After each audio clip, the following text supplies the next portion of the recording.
All right, we got a brand new case of wokeness in the workplace tonight in Washington. The State Department there of Labor and Industries is implementing what critics are calling racist anti-white diversity training and resources for its staff, asking workers there to attest to their own bias. Well, let's begin tonight's lightning round right there with townhall.com political editor Guy Benson and KTTH Seattle talk radio host Jason Rantz.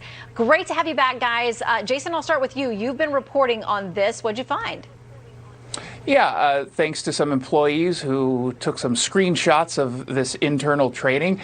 It's resources that are being offered in the guise of, hey, we're doing this for diversity, equity, and inclusion, but staffs are told that only white people can be racist, that claiming not to be racist is in fact racist, that the United States is a white-dominant culture that reinforces white supremacy, and that if you're a white staff member who thinks you actually earned your job, no. You only got it because of your white privilege. Now, obviously, this brings up a very clear issue of if you're teaching your staff at Labor and Industries, which does actual investigations into discrimination, can they fairly treat white people who complain, or can they fairly treat, people of color who are involved in some of these investigations because they're told that they are all victims of oppression?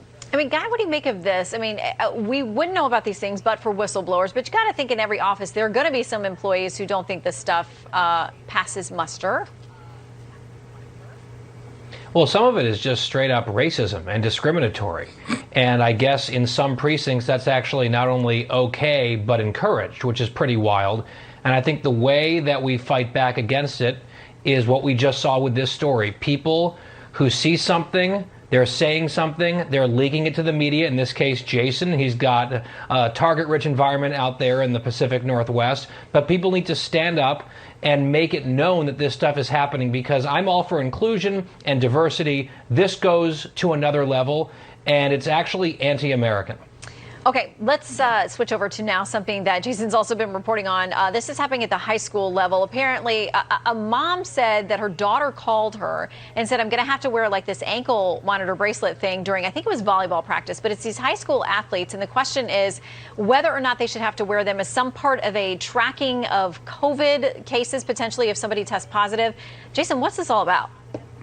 Yeah, so these athletes are supposed to wear them with parental consent to basically say if someone on the team ends up contracting COVID, they can look at the data and say, well, this person who is COVID positive was closest to teammates, John and Tom. So rather than say the entire team has to be quarantined, we're just going to quarantine those 3 students in total. That's the way it's being pitched.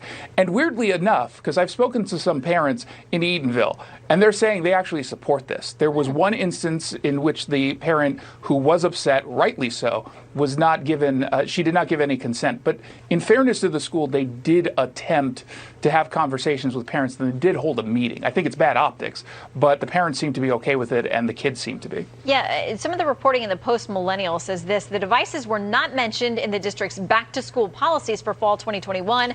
According to this mother, the athletic director acknowledged the error and apologized for the slip-up of not actually getting her consent. Guy, your thoughts? Well, I mean, this is pretty intrusive.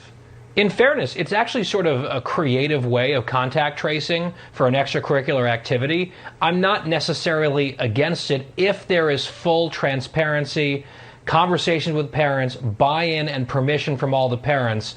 But if you're missing that ingredient, if you're missing that component, then it really seems Orwellian and intrusive. And of course parents would be upset to see their kid being forced to wear some sort of monitor that the school has put on them without their knowledge.